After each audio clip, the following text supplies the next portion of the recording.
رسوله النبي الكريم الأمين المكين الحنين الرؤوف الرحيم وعلى آله الطيبين الطاهرين وعلى صحبه أجمعين أما بعد فأعوذ بالله من الشيطان الرجيم بسم الله الرحمن الرحيم وما أرسلناك إلا رحمة للعالمين صدق الله مولانا العظيم. طبیعت اجازت دے تو سبھی احباب خلوص کے ساتھ درود و سلام پڑھیے. الصلاۃ والسلام علیک یا رسول اللہ، الصلاۃ والسلام علیک یا حبیب اللہ، الصلاۃ والسلام علیک یا نبی اللہ وعلی آلک و اصحابک سیدی یا نور اللہ.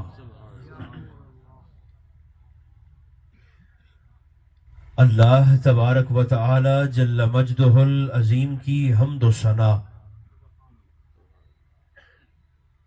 حضور نبی محترم رسول محتشم رحمت عالم صلی اللہ علیہ وآلہ وبارک وسلم کی ذات بے کس پناہ پر بے شمار ہدیہ درود و سلام عرض کرنے کے بعد ذکر میلاد میں تشریف لانے والے تمام اہل محبت، اللہ رب العزت کا شکر ہے جس نے ہماری گردنوں میں غلامی مصطفیٰ کا کلادہ عطا فرمایا، اور فضل بالائے فضل کہ ہمیں وہ نبی عطا فرمایا جو بنایا اپنے لیے تھا، عطا ہمیں فرما دیا. رب ذوالجلال دور و نزدیک سے سفر کر کے حاضر آنے والے اور اہتمام کرنے والے، خلوص کے ساتھ تشریف رکھنے والے تمام دوستوں کی اس حاضری کو خطاؤں کا کفارہ بنائے. اللہ امت مصطفیٰ پر رحم فرما کر میرا اور آپ کا خاتمہ ایمان پر فرمائے. اپنے وقت میں رہتے ہوئے آپ کی خدمت میں کچھ گزارشات اور باتیں عرض کرنے کا ارادہ رکھتا ہوں. اللہ کریم نے اپنے محبوب کو جہاں پر لاتعداد اور ان گنت فضیلتیں عطا فرمائی ہیں، وہیں پر حضور علیہ السلام کی غالب صفات میں سے ایک صفت غالب جسے کہا جاتا ہے رحمت مصطفیٰ،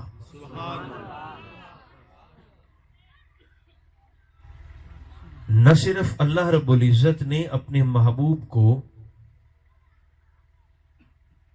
اس ایک صفت رحمت سے متصف فرمایا ہے، بلکہ از سر تپا سارے کے سارے وجود مصطفیٰ کو سراپا رحمت بنایا ہے. اگر یہ سمجھا جائے کہ نبی مکرم علیہ السلام کی ذات گرامی میں ایک صفت رحمت بھی موجود ہے، تو میرے دوستو امتی اور نبی کا فرق مٹ جاتا ہے. وہ ایسے کہ صفت رحمت تو اللہ رب العزت نے مجھے اور آپ کو بھی عطا فرمائی ہے. ہمیں بھی اپنی اولاد پر پیار آتا ہے، ہمیں بھی غریب کی حالت کو دیکھ کر ترس آتا ہے، ہمیں بھی دوسروں کو تکلیف میں دیکھ کر طبیعت میں اور مزاج میں اور دل میں رحمت کا جذبہ جاگتا ہے.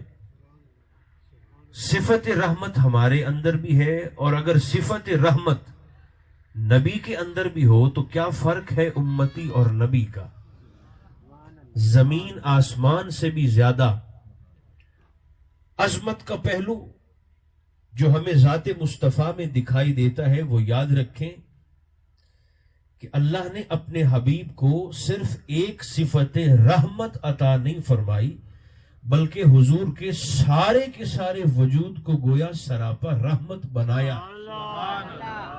یعنی سر کے مقدس بالوں سے لے کر پیروں کے مقدس ناخنوں تک اللہ نے پورے کے پورے وجود مصطفیٰ کو رحمت سے بھرپور اور معمور فرمایا.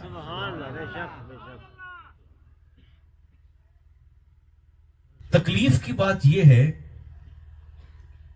کہ میلاد النبی کا موسم آتے ہی کچھ لوگ کتابی کیڑے بن جاتے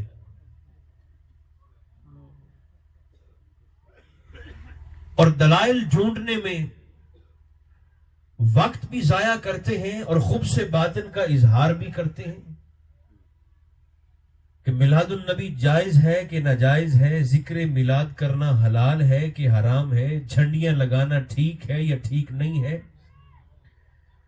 کتابی دلائل سے قطع نظر ایک بڑی سادہ سی بات ہے جو عقل میں آتی ہے.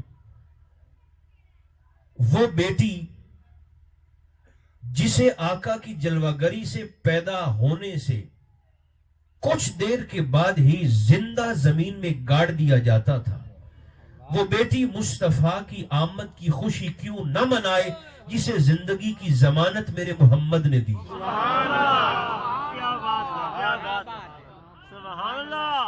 وہ بہن آمد مصطفیٰ کا جشن کیوں نہ منائے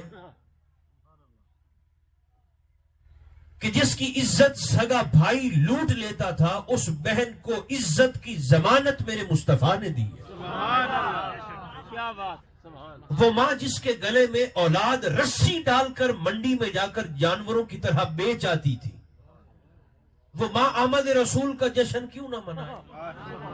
اور وہ باپ جسے سگی اولاد ڈنڈوں سے مارتی تھی، بے عزت کرتی تھی، اس باپ کو یہ فرما کر میرے نبی نے کہ باپ کی ہاں میں رب کی ہاں ہے اور باپ کی نہ میں رب کی نہ ہے، ایسی عزت دی کہ قیامت تک عزت بھی اس والد پر فخر کرتی ہے. وہ باپ حضور کے آمد کا جشن کیوں نہ منائے؟ حضور کے کسی ایک احسان کو کم از کم تسلیم کر کے اگر آمد مصطفیٰ کی خوشی منانے کی توفیق نہیں ہے تو کم از کم جو خوشی منانے والے ہیں ان کی راہ میں روڑے تو نہ اٹکاؤ،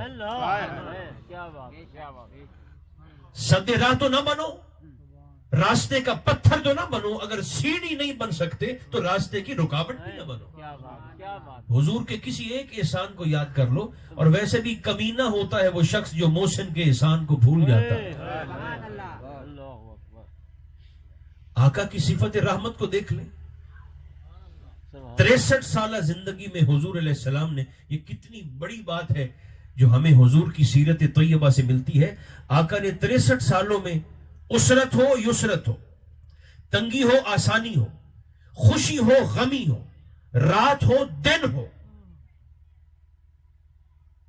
کوئی محبت کرنے والا آ جائے تب، کوئی تکلیف دینے والا آ جائے تب، 63 سال میں حضور نے کسی ایک بھی شخص کا دل نہیں توڑا. اس پر آپ دھیان کریں گے نا تو آپ کے، مجھے ایمان ہے کہ جیسے ہم سب کے ایمان پر بہار آ جائے گی. آقا نے لوگوں کی پسند ناپسند کا خیال رکھا ہے. ایک حدیث پاک یہاں ضرور عرض کروں گا، اس کے بعد رحمت مصطفیٰ پر کچھ کلام آپ کی خدمت میں عرض کرتا ہوں. حضور علیہ السلام نے لوگوں کی نفسیات کا خیال کیسے رکھا؟ آقا فرماتے ہیں کہ میں معراج پر تشریف لے گیا تو مجھے جنت کی سیر کروائی گئی، جنت کی. یہ حضور صحابہ کرام کو ارشاد فرما رہے ہیں. اور سرکار نے فرمایا صحابہ، میں ایک گھر کے محل کے باہر سے گزرا جنت میں تو میں نے دیکھا اس پر لکھا تھا فاروق اعظم کا محل. حسین تھا اور فرمایا دروازے پر حور بھی بیٹھی تھی. جیسے آپ نے کہا نا سبحان اللہ، فاروق اعظم بھی بیٹھے تھے، انہوں نے بھی یہی کہا تھا سبحان اللہ، کیونکہ سن رہے تھے. مگر آقا لوگوں کی نفسیات کا، پسند ناپسند کا، چاہت کا خیال کیسے رکھتے تھے؟ سرکار نے فرمایا بھی جنت کی سیر کرتے ہوئے میں ایک محل کے پاس سے گزرا تو میں نے دیکھا کہ اس کے دروازے پر حور بھی بیٹھی تھی اور اس کے دروازے پر لکھا تھا کہ فاروق اعظم کا محل. سرکار فرماتے ہیں وہ باہر سے اتنا خوبصورت تھا, میرا دل چاہتا تھا کہ میں اندر جا کر بھی دیکھوں, لیکن عمر تیری غیرت کی وجہ سے میں تیرے گھر کے اندر بغیر اجازت کے نہیں گیا. عمر تڑپے, حضور مجھے جنت میں محل ملا آپ کے قدموں سے. عمر کو فاروق اعظم تو بنایا میرے محمد آپ کی نسبت نے. اور روئے حضور, عمر آپ سے غیرت کرے گا. سرکار نے فرمایا تو جو پسند کرتا ہے کہ بغیر اجازت کسی کے گھر میں داخل نہ ہوا جائے, ہوں میں تیرا نبی, مگر میں نبی ہو کر تیرے جذبات کا احساس اور خیال کر رہا ہوں. بغیر اجازت کے میں عمر کے گھر میں کیسے داخل ہو جاؤں؟ اور یہاں ایک مسئلہ بھی یاد رکھیں, حضور علیہ السلام کی حدیث پاک ہے, سرکار فرماتے ہیں اگر کوئی شخص بغیر اہل خانہ کی اجازت کے کسی کے گھر میں جھانکتا ہے, اگر میلاد النبی کی محفل ایک محفل ہوتی ہے تو میرا خیال ہے وہ اہل ایمان کے لیے ایک سیکھنے کی کلاس بھی ہوتی ہے جس میں ہم سیکھتے ہیں. جی یہ یاد رکھیے گا, میلاد کی محفل میں آ جانا کمال نہیں ہے, میلاد کی محفل کو گھر لے جانا کمال. اس درخواست کو میں اور آپ اپنے ساتھ اپنے گھروں میں لے جائیں. آقا فرماتے ہیں اگر کوئی شخص بغیر اجازت کے کسی شخص کے گھر میں جھانکتا ہے اور گھر والا کوئی شے مار کے اس کی آنکھ ضائع کر دیتا ہے, تو سرکار فرماتے ہیں اس نے 100% ٹھیک کیا ہے, یہ اس پہ مقدمہ نہیں کر سکتا ہے. اگر آنکھ کا ڈیلا ضائع ہو گیا, اس نے پتھر مار دیا یا کوئی اور شے مار دی جس سے اس دیکھنے والی اور جھانکنے والے کی آنکھ ضائع ہو گئی, سرکار نے فرمایا اس نے گھر والے نے بالکل ٹھیک کیا ہے. کیونکہ اسلام غیرت کا دین ہے, نفاست کا دین ہے. گویا چادر اور چار دیواری کا احساس پیدا کرنا چاہتا ہے, اپنے ماننے والوں کے اندر معاملات کو دیکھنا چاہتا ہے. اسلام معاملات کا دین ہے. ہم سمجھتے ہیں کہ ہم اگر وہ 4 سجدے کر لیتے ہیں تو یہ شاید ہم نے دیندار ہونے کا حق ادا کر دیا ہے. ہرگز نہیں. سرکار فاروق کی ایک بات میں نے پڑھی, میں حیران ہو گیا, آپ کی خدمت میں عرض کرتا ہوں. جناب عمر نے اپنی کابینہ میں اعلان فرمایا, سرکار فاروق اعظم نے, آپ نے فرمایا کہ مجھے فلاں علاقے کے لیے ایک گورنر چاہیے, تو اگر تمہاری نظر میں کوئی شخص ہو تو مجھے بتانا. یہ حائشہ محترم یہ بات سننے والی, اسلام معاملات کا دین کیسے؟ آپ نے فرمایا کوئی شخص تمہاری نظر میں ہو نا گورنری کے لیے تو مجھے بتانا. آپ نے اپنی کمیٹی میں کابینہ میں اعلان فرمایا. تو کچھ دیر کے بعد ایک شخص آیا, اس نے کہا حضور میں ایک ایسے بندے کو جانتا ہوں جس کا دل ہر وقت مسجد سے لگا رہتا ہے, عبادت میں کامل ہے, نفل بھی پڑھتا ہے, فرض بھی پڑھتا ہے, اور حضور اس کے ماتھے کی ہڈی پر محراب کا نشان بھی ہے. تو حضور اس کو نہ بنا دیں گورنر اس علاقے کا. آپ نے پتا کیا فرمایا؟ اب ادھر دیکھیے گا. سرکار فاروق نے اسے مخاطب ہو کر پوچھا, یہ جس بندے کے عابد ہونے کی اور اس کی عبادت کی گواہی تو دے رہا ہے, پیمانہ دیکھیں کسی شخص کو پرکھنے کا. سرکار فاروق نے اسے مخاطب ہو کر فرمایا کہ جس شخص کی تو سفارش کر کے آیا ہے, سفارشی بن کر, کبھی تو نے اس کے ساتھ سفر کیا ہے؟ سفر شخصیت کا ایکس رے ہوتا ہے. بہروب کب تک چلتا ہے؟ میک اپ کب تک چلتا ہے؟ اگر کوئی ایسے کر کے بیٹھا رہے تو بھئی وہ کب تک بیٹھا رہے گا؟ آپ سفر کریں, جو بھی کسی شخص کے اندر ہوگا وہ کھل کے آپ کے سامنے آ جائے گا. اس کی طبیعت ہے, اس کا مزاج ہے, اس کی پسند ناپسند ہے, وہ اثار کرنے والا ہے, وہ ہرس کرنے والا ہے, وہ مخلص ہے, وہ کھرا ہے, وہ کھوٹا ہے. سرکار فاروق نے فرمایا اس کے سجدوں پر تو گواہی دیتا ہے, کبھی تو نے اس کے ساتھ سفر کیا ہے؟ اس نے کہا حضور سفر تو نہیں کیا. فرمایا تو کبھی اس کے پڑوس میں رہا ہے؟ اس نے کہا نہیں حضور پڑوس میں بھی کبھی نہیں رہا. ایک شخص آیا حضور کی بارگاہ میں بھاگتا ہوا اور سرکار سے کہتا ہے حضور مجھے پتا کیسے چلے کہ میں اچھا ہوں یا برا ہوں؟ سرکار فرمایا تو آپ دے گواٹی کول پوچھ لیں. سفر کیا؟ اس نے کہا جی نہیں کیا. اس کے پڑوس میں رہے ہو؟ حضور نہیں رہا. سرکار نے فرمایا, سرکار فاروق اعظم نے, اچھا سفر بھی نہیں کیا اس کے پڑوس میں بھی نہیں رہے، کبھی تو نے اس کے ساتھ لین دین کیا ہے؟ اس نے کہا حضور لین دین بھی نہیں کیا۔ اب جملہ سنیں سرکار فاروق کا، آپ نے فرمایا سفر بھی کوئی نہیں، لین دین بھی کوئی نہیں، اس کے پڑوس میں بھی نہیں رہے، اس کے معاملات سے واقف بھی نہیں ہو، تو آپ نے